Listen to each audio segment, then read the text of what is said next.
November 1941. George Washington University, Washington, D.C. A young woman named Rosemary Kennedy, 23 years old, the third child of one of America's most ambitious families, was lying in an operating room with 2 holes drilled into her skull. The doctors were Walter Freeman and James Watts. The procedure was a prefrontal lobotomy, so experimental that the American Medical Association had warned against it that same year, describing it as too experimental and the side effects too dramatic. Rosemary was kept partially conscious throughout, sedated only with a mild tranquilizer. Freeman asked her questions while Watts worked, recite the Lord's Prayer, sing God Bless America. Her responses told them how deep to cut. They cut until her answers stopped making sense. The person who authorized this was her father, Joseph P. Kennedy, Sr. Her mother, Rose, wasn't consulted. She was told after it was done. Rosemary, before the procedure, had played tennis for hours, had presented herself as a debutante before King George VI 3 years earlier, had traveled Europe, danced, and lived within the full noise of the Kennedy family. Intellectually disabled from birth, her mother later said that if the delivering doctor had arrived on time, Rosemary might never have had the disability at all. She needed extra patience and special care. She wasn't, by any account, a ghost. After the procedure, she couldn't walk unaided. She couldn't speak intelligibly. She would live for another 64 years, the last 56 of them in an institution in Jefferson, Wisconsin. The Kennedy family wouldn't publicly acknowledge what had actually happened to her for 46 years. Rose Kennedy didn't visit her daughter for 20 years. That absence is the center of this story, but it isn't what it looks like on the surface. To understand it, you have to go back to a woman born in 1890 in Boston's North End, who grew up inside one of the most politically sophisticated families in America, who understood exactly what power looked like, and spent a century being kept away from it. Rose Elizabeth Fitzgerald entered the world on July 22, 1890, the eldest daughter of John Francis Fitzgerald, Honey Fitz, to everyone in Boston.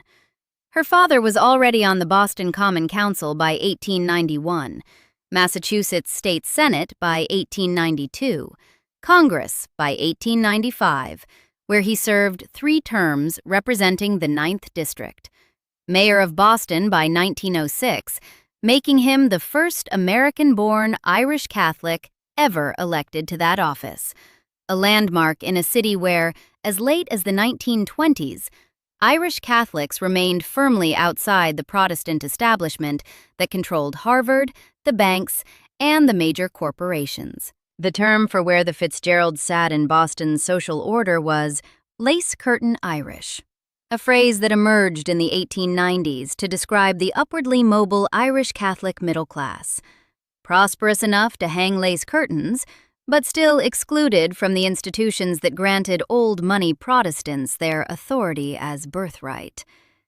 The Kennedys would eventually relocate to New York, specifically to escape what one source describes as the great social divide separating Boston's Protestant elite from Irish Catholic newcomers, regardless of intelligence or wealth. That exclusion shaped everything about how the family understood ambition, always adjacent to power, always having to earn what others inherited. Rose grew up inside this world. She accompanied her father on political rounds. She served as his translator for French and German dignitaries. She spoke both languages. When Honey Fitz took her to meet President McKinley at the White House, McKinley addressed her younger sister Agnes instead of her.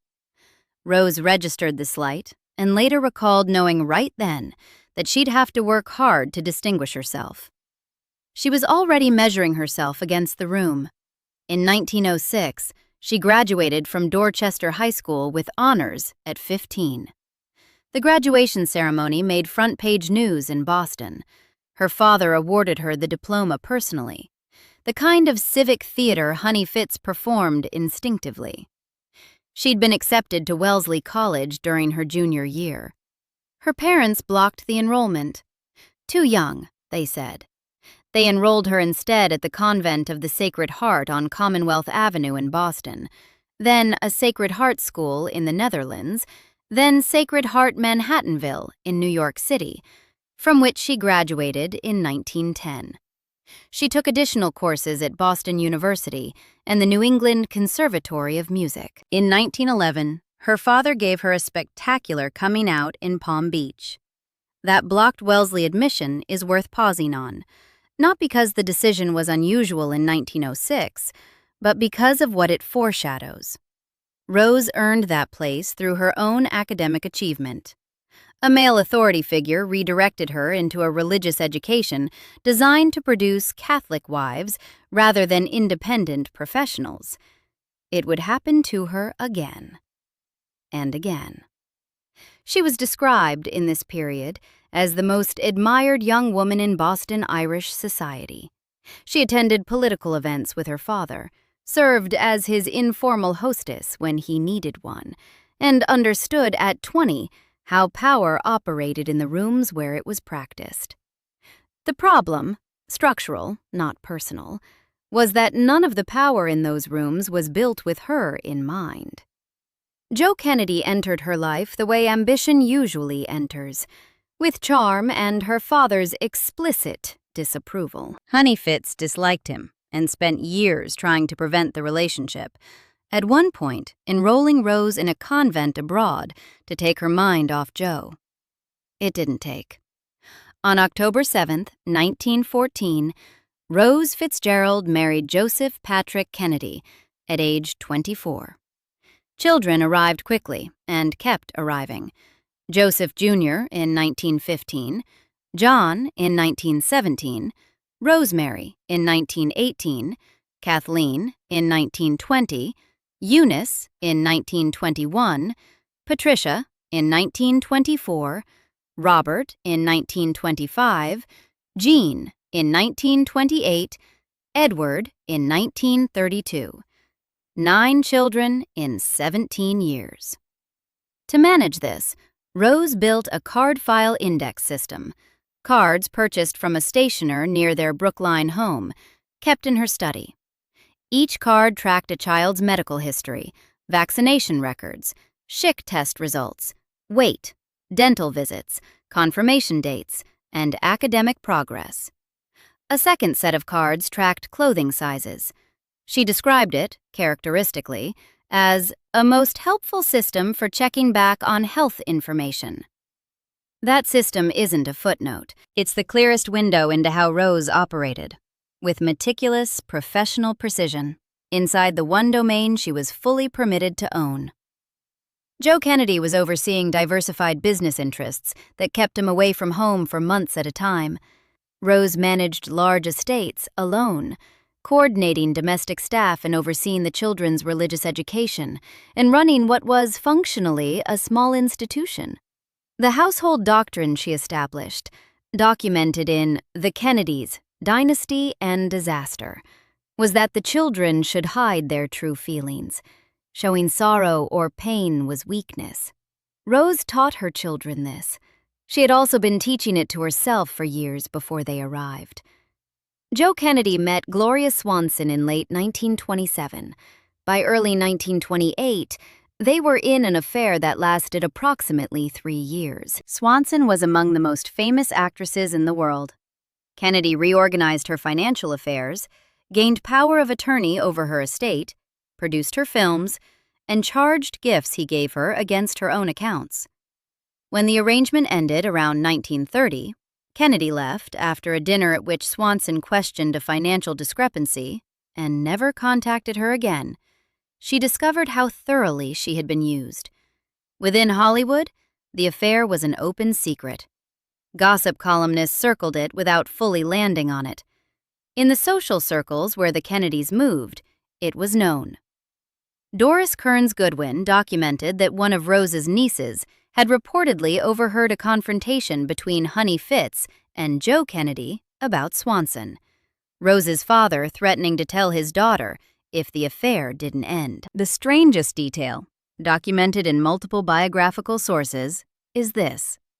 In September 1929, Kennedy arranged for Rose, himself, Swanson, and Swanson's husband, the Marquis de la Falaise, to travel together to the European premieres of Swanson's film, The Trespasser.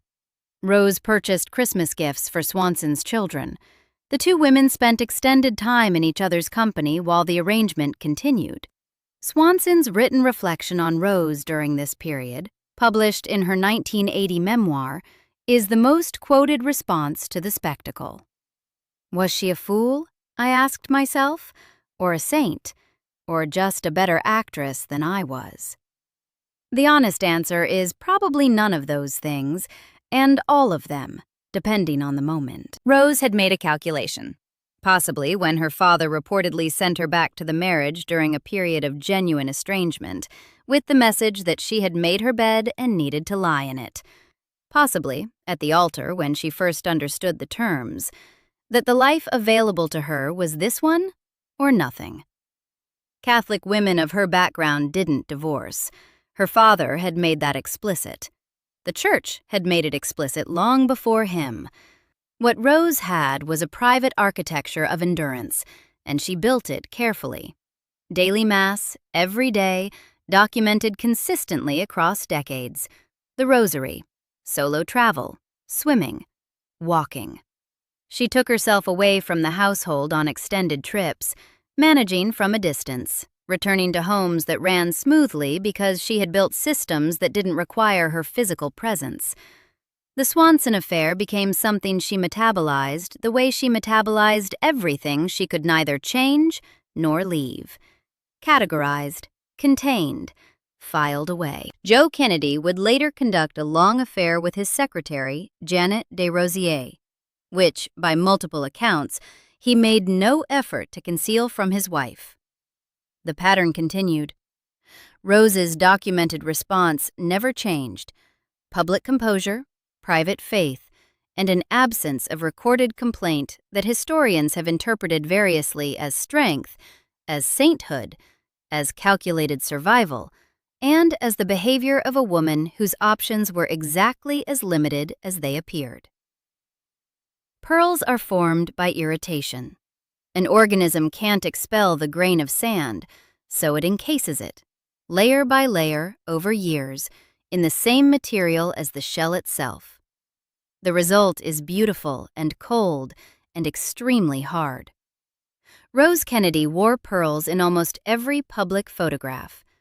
Then came Rosemary. Back to November 1941 and the operating room and the 2 holes drilled in her skull. Rosemary Kennedy was born September 13, 1918, the 3rd child and eldest daughter in Brookline, Massachusetts. Her intellectual disability was present from birth, possibly the result of oxygen deprivation at delivery. A nurse reportedly held Rose's legs closed for 2 hours, waiting for the doctor to arrive. And Rose Kennedy herself later said that if the doctor had arrived on time, Rosemary wouldn't have had her disability. Despite that disability, Rosemary had a full life inside the Kennedy family. Rose played tennis with her for hours, something she didn't do with her other daughters. Rosemary traveled, participated in family events, attended school with extra support. In 1938, she was presented as a debutante before King George VI at Buckingham Palace. She reportedly tripped during her curtsy and recovered. She was a person with a life. By her early 20s, the situation was changing. She exhibited mood swings and behavioral episodes. Joe Kennedy, with his son's political futures already under active construction, Jack was 24, Bobby was 16, feared Rosemary's behavior could produce a scandal. He consulted physicians. He was directed toward a procedure. In November 1941, he authorized a prefrontal lobotomy. The American Medical Association had that year, specifically in the spring and summer of 1941, warned that lobotomies were too experimental and that side effects were too dramatic to recommend the procedure. Kate Clifford Larson, who spent years researching Rosemary's life in archives, argues that Joe Kennedy would have had access to those warnings and authorized the surgery anyway. Larson's reading of his motivation is that this wasn't an act of medical compassion, but of control. He wanted to make Rosemary more compliant, more pliable, less emotional, to eliminate a threat to the family image and to the political futures he had invested everything in building. He didn't consult Rose. He authorized the procedure and told her afterward. The legal framework of 1941 enabled this. Fathers and husbands held unilateral medical decision-making authority over women. Whether Joe would have overridden Rose regardless of the law is a question the record doesn't directly answer. What it does answer is that he didn't consider it necessary to ask. Doctors Freeman and Watts performed the procedure at George Washington University. Rosemary was sedated with a mild tranquilizer and kept partially conscious. Watts cut. Freeman asked questions. Recite the Lord's Prayer. Sing God Bless America. Her responses map the margin between intervention and obliteration. When Rosemary's answers stopped making sense, they stopped cutting. They had cut too far. Her mental capacity, already limited, was reduced to roughly that of a 2-year-old child.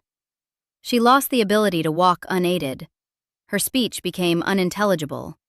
She was incontinent. The woman who had played tennis for hours, who had curtsied before a king, who had traveled Europe and danced at family parties, was gone. Joe Kennedy had authorized the destruction of his daughter's functioning mind to protect a political project. Rosemary was moved first to Craig House, a private psychiatric facility near New York City. In 1949, she was transferred to St.The School of Exceptional Children in Jefferson, Wisconsin. She would remain there for the rest of her life. The family's public explanation, in 1958, was that she was simply reclusive. They didn't publicly acknowledge her intellectual disability until 1961. What had actually happened, the lobotomy, the unilateral decision, the decades of institutional isolation, wasn't disclosed publicly until 1987, when Doris Kearns Goodwin published The Fitzgeralds and the Kennedys, 46 years after the procedure. Rose didn't visit her daughter for 20 years. The full shape of what Rose knew and when is genuinely complicated. Sources confirm Joe didn't consult her before authorizing the procedure. They confirm she was told afterward. Her memoir, written in 1974, describes Rosemary's condition in language that is forensically evasive. A neurological disturbance had overtaken her, and there was a recommendation that Rosemary should undergo a certain form of neurosurgery. No subject, no actor, no father making a unilateral decision about his daughter's brain. The most monstrous event in the Kennedy family's private history is presented in Times to Remember as something that simply happened, recommended by unnamed experts, performed on a daughter with an unnamed condition. After Joe Kennedy suffered a massive stroke in December 1961, which left him unable to speak or direct family affairs, Rose and the other Kennedy siblings finally learned where Rosemary actually was and began visiting St. Coletta's. When Rose went, Rosemary reportedly recoiled from her, physically pulling away from the woman she'd last known in a world that no longer existed. Rose Kennedy later told a neighbor, "Out of all the Kennedy woes, Rosemary's fate was the worst tragedy." A nun caring for Rosemary at St. Coletta's had written to Eunice Kennedy in 1958. Her letter contains the clearest window into how the Kennedy family understood what had been done. "The solution of Rosemary's problem," the nun wrote, "has been a major factor in the ability of all the Kennedys to go about their life's work." A solution. Joe Kennedy solved a problem. Rose Kennedy spent 20 years not knowing where her daughter was, carrying the weight of a decision that had never been submitted to her for consideration. Joseph P. Kennedy, Jr. died on August 12, 1944. He was 29 years old. The mission was Operation Aphrodite, a classified USAAF program deploying explosives-laden aircraft against German targets. Joe Jr. had already completed his required 25 combat missions by the summer of 1944 and was eligible to come home. He volunteered anyway. His modified B-24 Liberator carried 21,000 pounds of Torpex explosives. The plan was for Joe and his co-pilot, Lieutenant Wilford Willey, to arm the aircraft over England, bail out, and have it guided by remote control to its target. The explosives detonated prematurely, still over England. There was no body to recover. Joe Kennedy Sr. had spent decades engineering his eldest son's political future, a trajectory aimed, eventually, at the White House. That architecture transferred immediately to the second son, Jack, who had previously seemed more drawn to journalism and intellectual life than to government. The family's political ambitions weren't disrupted by Joe Jr.'s death. They were redirected. Rose's documented immediate response to losing her eldest son is thin in the historical record. What is documented is that by August 1944, she had been practicing the management of grief through movement and faith for many years. The mechanism was already built. Kathleen arrived 4 years later. Kathleen "Kick" Kennedy, fourth child, considered by most accounts the most like her father in temperament, had married William Hartington, the Marquess of Hartington and heir to the Duke of Devonshire, in a civil ceremony in May 1944. The Kennedy family opposed the marriage intensely. The Catholic Church wouldn't sanctify a union to a Protestant. Rose's opposition was documented and serious. For a woman whose faith was the structural support of her entire interior life, the marriage was a genuine wound. Billy Hartington was killed in action in Belgium just 4 months after the wedding. Widowed at 24, Kick entered a relationship with Peter Wentworth Fitzwilliam, a married Protestant earl. Rose opposed this, too. The estrangement between mother and daughter was real and documented. On May 13, 1948, Kick and Fitzwilliam departed Cannes in a private plane despite warnings of bad weather. The aircraft came down near Saint-Beauzile in the Ardèche region of southern France. Both were killed. Kathleen Kennedy was 28 years old. The grief of losing a child you're in conflict with carries a specific weight. There's no final conversation to retrieve, no version in which the relationship was fully repaired. Rose's grief over Kathleen existed inside an estrangement that the record suggests wasn't resolved before the plane went down. November 22, 1963. Rose was at the Kennedy compound in Hyannisport when the President of the United States, her second son, was shot in Dallas. Dear Mrs. Kennedy, a book assembled from condolence correspondence of the period records what she did. She walked back and forth across the lawn beside the sea, waiting for her youngest son, Ted, to arrive. Back and forth. The Atlantic in front of her, the compound behind her, telephone lines carrying only bad news. Joe Kennedy Sr. had suffered his stroke 2 years earlier. He was in the compound. He couldn't speak. Someone had to tell him his son was dead, and that person couldn't be Rose. She was outside, still walking, still trying to stay ahead of the grief on the lawn.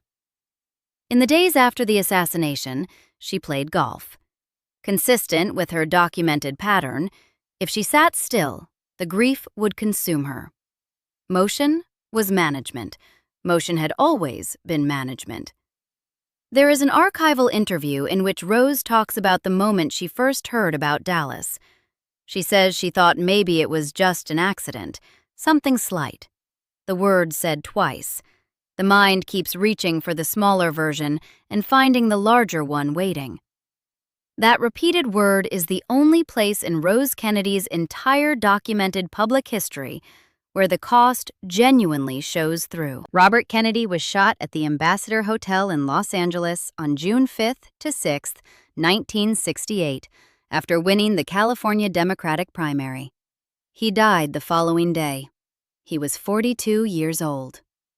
Rose Kennedy was 77. She had now lost 2 sons to assassins' bullets in 5 years. She and Ted issued a joint public statement on June 15, 1968, thanking the nation for its condolences. The statement was composed and dignified. There is a quote widely attributed to Rose Kennedy, consistent with every documented pattern of her behavior, but without a confirmed primary source document, that she reportedly declared, "No one would ever feel sorry for her." Whether those exact words exist in a specific text, the posture they describe is accurate. She had built the armor too well, worn it too long, for any other version of herself to be publicly available. The lesson she had taught her children? Hide your true feelings, because if you show sorrow or pain, it will be seen as weakness, had been her own operating principle from the beginning. She built the architecture and lived inside it first. In 1951, between the death of Kathleen and the assassinations still ahead, Pope Pius XII granted Rose Kennedy the title of Papal Countess. The honor recognized her exemplary motherhood and charitable works. The Church, in its own logic, was acknowledging what it had always celebrated in Rose: steadfastness, Catholic observance, the raising of children in the faith, public virtue maintained under duress. Her faith was real, not performed for an audience.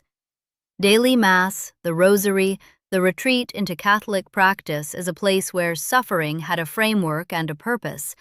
These were the mechanism by which the interior life sustained the exterior one. And yet the Church was honoring Rose for enduring exactly what the institutions around her had insisted she endure. The title acknowledged none of the specifics. Not the affairs, not the daughter hidden in Wisconsin, not the unilateral decisions made without her. It honored the composure. It celebrated the result rather than examining the cost. That isn't coincidental.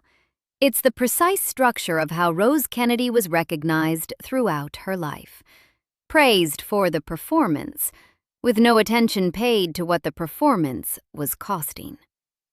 In 1974, at 84 years old, Rose Kennedy published her autobiography. She titled it Times to Remember, wrote it with ghostwriter Robert Coughlin, and it's a document more interesting for what it excludes than for what it contains. Joe Kennedy's affairs aren't addressed. Rosemary's lobotomy is described in language that reads like legal text written to protect a defendant. A neurological disturbance had overtaken her, and there was a recommendation that Rosemary should undergo a certain form of neurosurgery. The passive construction is load-bearing. No one authorized anything in Rose Kennedy's memoir. Things happened. Recommendations emerged. Procedures were undergone. The clearest moment of genuine feeling in the text, confirmed as a direct quotation from the 1974 autobiography, is the observation that time doesn't heal all wounds. Stated characteristically as a general reflection rather than a personal confession. Even at 84, with most of the tragedies already decades behind her, Rose Kennedy's instinct was to frame the observation at one remove from herself. What the autobiography is, finally, is the last act of brand maintenance by a woman who had been maintaining the Kennedy brand since 1914. By 1974, Eunice was running the Special Olympics. Ted was in the Senate. The family myth had survived everything that had tried to crack it. Times to Remember isn't a memoir. It's a monument that Rose Kennedy constructed for herself, and like all monuments, it's most revealing in what it omits. She had been editing her own story for 60 years before she sat down to write it. The specific, complicated, politically literate, grief-saturated woman who grew up inside Honey Fitz's ward politics and spent a century navigating a household not fully her own, she isn't quite in Times to Remember. The woman in that book is the woman the family needed her to be. She wrote herself out of her own story, not because she had to in 1974, because she had internalized the requirement so completely that the other version of herself may no longer have felt available. The Kennedy compound at Hyannisport is 6 acres of Cape Cod waterfront, 3 white houses, a stretch of lawn, the Atlantic beyond it. Rose had spent decades of summers there, raising children on those lawns, walking those paths to the water. By the mid-1980s, she was its most permanent and most diminished resident. She reportedly suffered a severe stroke in the mid-1980s that left her largely incapacitated, wheelchair-bound, her ability to communicate severely reduced. Ted Kennedy, the last surviving son, the man who had watched all 3 of his brothers die, oversaw her care in the compound where she had raised all of them. In April 1984, her grandson David Kennedy died of a drug overdose. She outlived him. In May 1994, Jacqueline Kennedy Onassis died. Rose had watched Jackie become the most photographed woman in the world, had watched her bury a husband and maintain a composure that a generation of Americans treated as almost supernatural. The composure was architecture Rose recognized. She had built the original. She outlived Jackie, too. In the house where she had assembled the card files and organized the confirmations and played tennis for hours with Rosemary and paced the lawn waiting for news from Dallas, Rose Kennedy spent her final years unable to speak. The woman who had been kept outside the family's most consequential decisions was now, by the terms of her own body, outside all decisions. The woman who had never been permitted to grieve loudly was now unable to make any deliberate sound at all. She died in 1995 at the age of 104. Ted Kennedy delivered the eulogy. President Clinton said she had played an extraordinary role in the life of an extraordinary family. Played a role. She played it for a century. Rosemary Kennedy outlived her mother by 10 years. She died at St. Coletta's in January 2005 at age 86, having spent 56 years there. By then, the Kennedy family had built something genuine from the wreckage. Eunice's Special Olympics serves millions of people across the world, and that institution was born directly from the grief and guilt of what happened to her sister. Something real and good emerged from the catastrophe. None of that undoes what happened in November 1941 in an operating room at George Washington University when 2 doctors asked a young woman to sing God Bless America so they would know when to stop cutting. The Kennedy curse is the American narrative for what happened to this family, a phrase that positions the Kennedys as victims of fate, struck repeatedly by forces operating from outside. In that framing, Rose is scenery. She is the photograph in pearls at the funeral. She is the composure in the archival footage. She is the matriarch, the 9 children, the 104 years. Barbara A. Perry's 2013 biography, the first scholarly work to draw on a newly released cache of Rose's personal diaries and letters, describes her as a paradoxical woman, complex and contradictory. That description points toward something the simpler version of Rose Kennedy, the stoic matriarch who endured everything with grace, can't accommodate. The fuller version is harder to hold. She was born into a political family and educated for a domestic one. She was literate in the grammar of power and confined to household management. She was married to a man who authorized the surgical destruction of their daughter's mind without asking her opinion, who conducted affairs without concealment, who built a patriarchal empire that her labor and legitimacy made possible. She absorbed all of those terms and continued. She was also, and this is where the story becomes genuinely complicated, partly complicit in her own erasure. She wrote the autobiography. She chose the passive voice. She maintained the composure past the point at which it was structurally required, because by 1963 or 1968, She had been performing the role of Rose Kennedy for so long that stepping outside it may not have felt possible anymore. She had become the monument the family required. Monuments don't argue back. The title of this story has a double meaning that was the point from the beginning. Rose Kennedy buried 4 children, literally, which is the worst thing a mother can do, and outlived nearly everyone else she had ever known. But the Kennedys also buried Rose, kept her at the edge of the story she helped build, locked out of its darkest decisions, celebrated for the performance rather than acknowledged for the cost.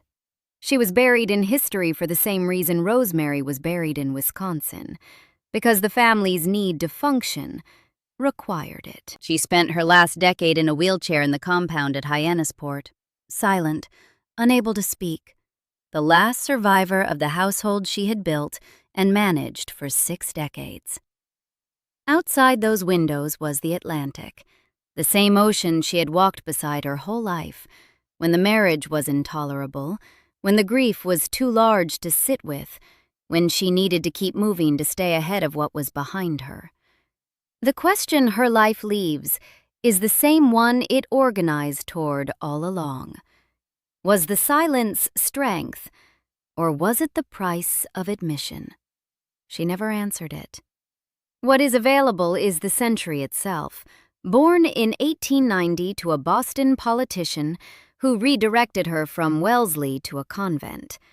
Dead in 1995 in a wheelchair at Hyannisport, having outlived her husband, 4 children, a grandson, and her daughter-in-law. In between, the card files and the rosary and the ocean walks and the pearls at every funeral, and the 20 years without visiting Rosemary and the archival footage where she reaches twice for a smaller word, and the whole vast apparatus of a woman who was given a very narrow lane and drove it, without recorded complaint, for 100 years. She built the dynasty. The dynasty buried her.